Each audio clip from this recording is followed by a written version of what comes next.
আসসালামু আলাইকুম রহমতুল্লাহি বারকাতু। বিমান ভাড়া নিয়ে যে কথা না বললেই নয়। দুবাই থেকে বাংলাদেশে আসতে, দুবাই যদি টিকিট কাটেন আপনারা, তাহলে বাংলাদেশের টাকায় লাগে 19,000 টাকা মাত্র। আর সেই বাংলাদেশ থেকে যদি দুবাই যান তাহলে এখনও লাগে 81,000 টাকা ভাড়া। সাংবাদিক ইলিয়াস হোসেন ওনার ফেসবুক পোস্টেও এরকম একটা লিখেছেন যে বিমান ভাড়া দুবাই থেকে আসতে 19,000 টাকা লাগে এবং বাংলাদেশ থেকে যাইতে 21,000 টাকা লাগেন। অতিরিক্ত টাকা এখন কার পকেটে যাচ্ছে এই জানার আগ্রহ আসলে শুধু সাংবাদিক ইলিয়াস হোসেনের না, আমাদের সবারই। আর আমি নিজেও দুবাই থাকছি, আমিও জানি।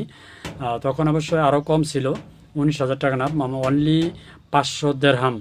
500 দেরহাম, 500 থেকে মাঝে মাঝে 500 বা 600 বা 550 এরকম থাকতো, যে সর্বোচ্চ 600 দেরহামের মধ্যে এই বাংলাদেশে আসা যাইতো দুবাই যদি টিকিট কাটতাম আমরা।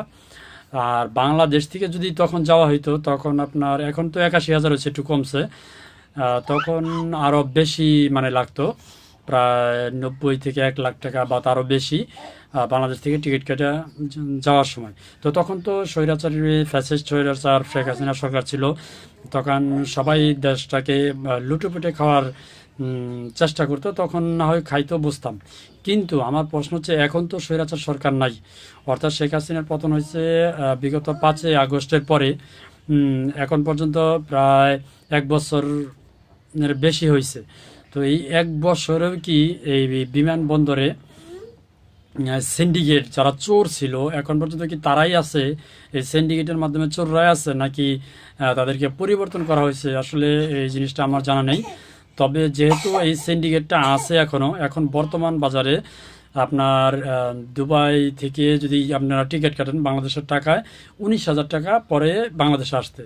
আর সেই একই মানে দুবাইতে যদি আপনি বাংলাদেশ থেকে টিকিট কেটে যান, তাহলে 81,000, 80 থেকে 81,000 টাকা বিমান ভাড়া খরচ পড়ে। তাহলে এই টাকাটাই যে অবশিষ্ট অতিরিক্ত টাকাটা এখন কার পকেটে যাচ্ছে?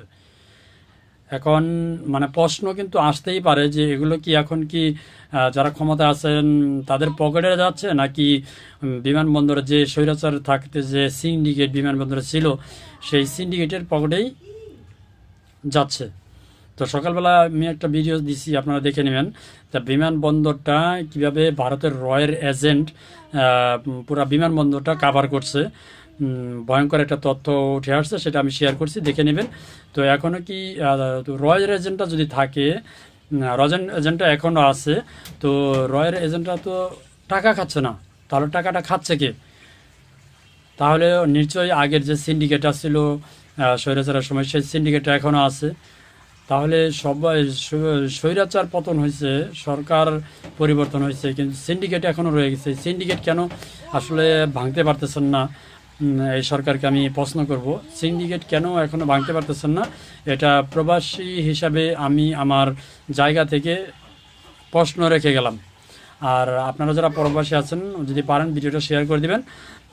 আমার প্রশ্ন এবং আপনাদের পক্ষ থেকে, প্রবাসীদের পক্ষ থেকে আমার এটা প্রশ্ন, এবং আশা করি সমস্ত প্রবাসীরই প্রশ্ন এই একটাই, যে এই সিন্ডিকেট কেন এখনো ভাঙছে না? আর এই টাকাগুলো, অতিরিক্ত টাকাগুলো কার পকেটে যাচ্ছে? এটা তো শুধু দুবাইয়ের কথা বললাম, আরও অন্য অন্য দেশের ক্ষেত্রে কিন্তু সেম একই অবস্থা। তো আমরা আশা করবো সরকারের কাছে যে এই সিন্ডিকেটটা ভেঙে দিবেন। ধন্যবাদ সবাইকে, আসসালামু আলাইকুম।